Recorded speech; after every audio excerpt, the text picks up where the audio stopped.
Have you ever wondered where it all began? Not just history, but civilization itself. Let's travel back in time to a land nestled between two mighty rivers, a place the ancient Greeks called Mesopotamia, meaning the land between two rivers. This region, located in modern-day Iraq and Syria, is cradled by the Tigris and Euphrates rivers. It's often called the Fertile Crescent, and for good reason.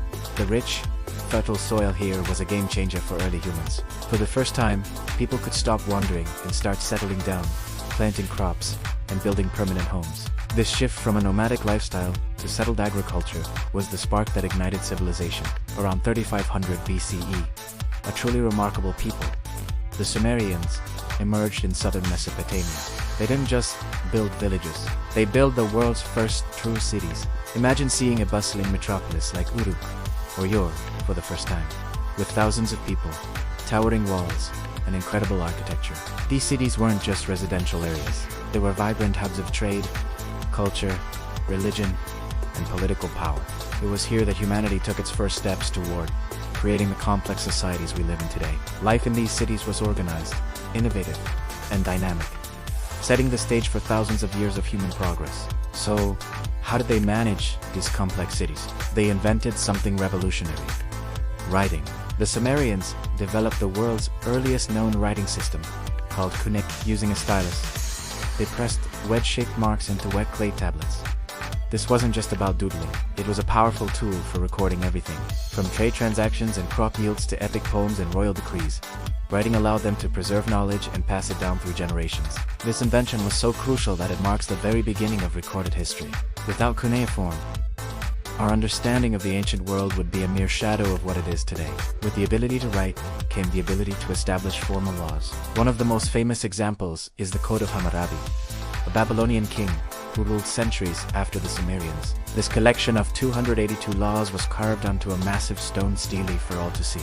It covered everything from property disputes and trade regulations to family law and criminal justice. The principle of an eye for an eye, a tooth for a tooth comes from this code. It represented a monumental step forward, establishing that justice should be standardized and administered by the state, not just by individual revenge. This idea laid the groundwork for legal systems across the world. At the heart of every Mesopotamian city stood a colossal structure. These massive, terraced pyramids weren't just impressive architectural feats. They were the religious and administrative centers of the city. The Sumerians believed their gods lived in the sky, so ziggurats were built to reach toward the heavens, with a shrine at the very top. These were sacred spaces where priests performed rituals to please the gods, who they believed controlled everything from the weather to human destiny.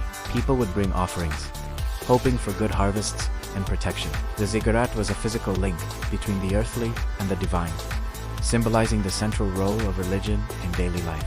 The spiritual world of Mesopotamia was rich and complex, filled with powerful gods and goddesses who personified the forces of nature. They told epic stories to explain the world around them, including creation, myths, and tales of a great flood sent by the gods to punish humanity.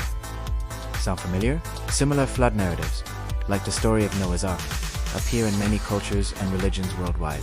The Mesopotamian Epic of Gilgamesh contains one of the earliest known accounts of a world-destroying flood. These ancient stories reveal a deep human need to understand our place in the universe and our relationship with forces beyond our control. The legacy of Mesopotamia is all around us. Their innovations in writing, law, astronomy, mathematics, and governance didn't just disappear.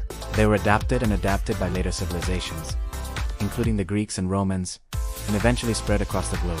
The 60-second minute, the 60-minute hour, and the 360-degree circle, all gifts from the Mesopotamians and their basic decounting system. They created the wheel, developed irrigation, and charted the stars. From the way we structure our laws to the way we measure time, the echoes of this ancient civilization resonate in our modern world. Mesopotamia truly marks humanity's great leap from mere survival to the dawn of civilization. Thank you so much for joining me on this journey back to the cradle of civilization. If you found this fascinating, don't forget to hit that like button, subscribe, and ring the bell so you don't miss our next adventure into the past. See you next time.